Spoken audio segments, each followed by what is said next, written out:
یہ مخصوص ایام ہیں، عورت کو ہر ماہ میں کم سے کم 3 دن، زیادہ سے زیادہ 10 دن یہ اس کی مدت ہے، اور اس کے بہت سارے تفصیلی احکام ہیں۔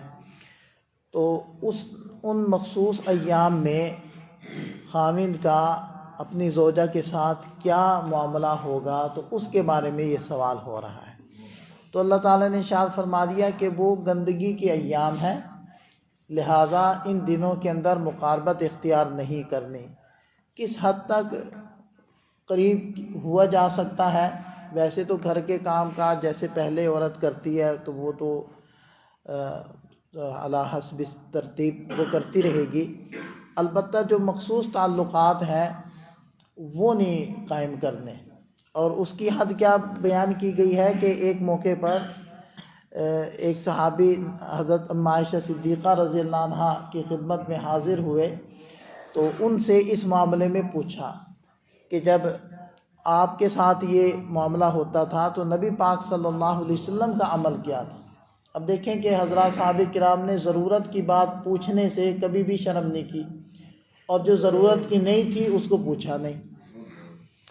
تو حضرت ام عائشہ صدیقہ رضی اللہ عنہ نے ارشاد فرمایا کہ اس حالت میں ناف سے لے کر گھٹنوں تک ایک لنگوٹا کس کے باندھ لیا کرتی تھی، بقیہ جسم سے آپ صلی اللہ علیہ وسلم نفع اٹھا لیتے تھے۔ تو بالکل مسئلہ واضح ہو گیا کہ یہ جو ناف سے گھٹنے تک کا ایریا ہے، اس میں بغیر کسی حائل کے، بغیر کسی رکاوٹ کے عورت کو ہاتھ نہیں لگانا، بقیہ جسم سے نفع اٹھایا جا سکتا ہے جیسے بھی ممکن ہو۔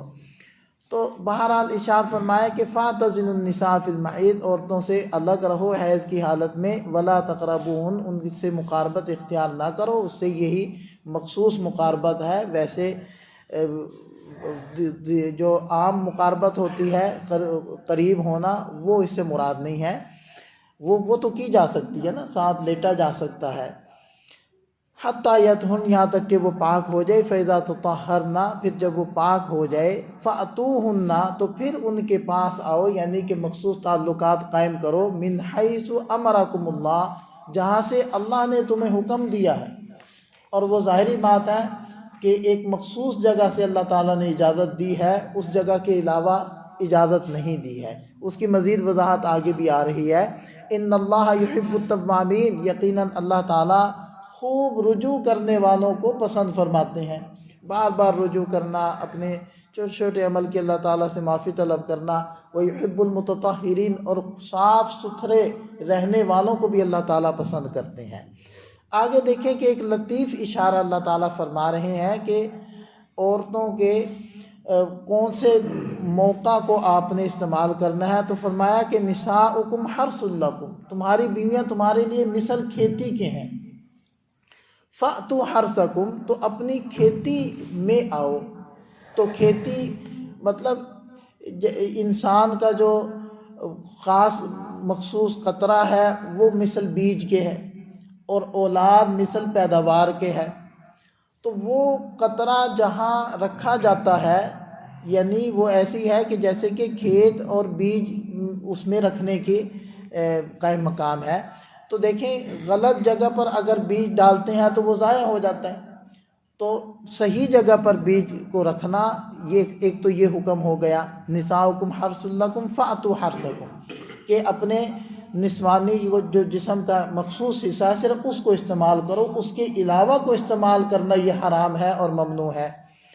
لیکن آگے دوسری اجازت یہ بھی دے دی گئی کہ انا شئتم، جیسے چاہو، یعنی اس مخصوص جگہ کو استعمال کرنے کے لیے جو بھی حالت تم اختیار کرو اس میں تمہیں کھلی اجازت ہے، چاہے وہ کروٹ پر ہے، چاہے وہ اوپر ہو کر ہے، چاہے نیچے ہو کر ہے، جو بھی شکل ہو۔ اصل میں اس میں یہود کے ایک نظریے کے اوپر بھی رد کرنا مقصود تھا کہ وہ یہ کہا کرتے تھے، سمجھتے تھے کہ اگر مخصوص حصے میں بھی سامنے سے ہی ہو کر نہ آیا جائے تو پھر اولاد مہنگی پیدا ہوتی، یہ ان کا ایک نظریہ تھا۔ تو قرآن نے ان کی اس بات کو رد کر دیا اور فرمایا کہ نہیں، طریقہ وہ تمہارے اوپر چھوڑتے ہیں، جو بھی اختیار کرو، لیکن مکان ایک مخصوص ہے، موقع مخصوص ہے، اس سے خطا نہیں کرنا۔ اور پھر آگے ارشاد فرمایا وَقَدِّمُوا لِأَنفُسِكُمْ، انہی دنیاوی لذتوں میں نہ پڑے رہنا، اپنی آخرت کے لیے بھی کچھ بھیجو، کوئی اعمال صالحہ اختیار کرو۔ واتقوا اللہ واعلموا انکم ملاقوہ، اگرچہ اپنی زوجہ سے ملاقات کرنا یہ بھی صدقہ ہے۔ اور جب حضرات صحابہ کرام نے حیران ہو کر کہا کہ یا رسول اللہ یہ کیسے صدقہ ہے، یہ تو انسان اپنی خواہش پوری کر رہا ہے، تو آپ علیہ السلام نے فرمایا کہ دیکھو، اگر یہ اپنی زوجہ سے ملنے کی وجہ سے حرام سے تو بچ گیا نا، تو اس وجہ سے یہ بھی ثواب کا عمل ہے اور اس میں بھی صدقے کا ثواب ہے۔ لیکن بہرحال اس میں ایک دنیاوی لذتیں، دنیاوی انہماک کا پہلو تو ہے، اور آخرت سے ایک نوع کی غفلت ہے، اس لیے حکم فرمایا کہ اپنی آخرت کی طرف بھی متوجہ رہو، اس کے لیے بھی اعمال کرتے رہو، یہی مقصود اصلی تمہارا دنیا میں آنے کا نہیں ہے۔